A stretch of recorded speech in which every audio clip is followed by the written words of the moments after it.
અમદાવાદની રાજસ્થાન સ્કૂલની દાદાગીરી સામે આવી છે। શાળાએ ક્લાસમાં એસી લગાવ્યા બાદ તેના પૈસા વાલીઓ પાસેથી ઉઘરાવતા રોષ જોવા મળી રહ્યું છે।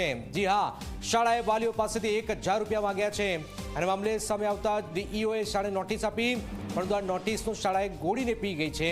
નોટિસ બાદ પણ શાળાએ વાલીઓને બોલાવ્યા અને પૈસા ભરવા જણાવ્યું છે। આ બાબતનું સત્ય જાણવા માટે ઝી 24 કલાક ટીમ વાલી બનીને શાળાએ પહોંચી।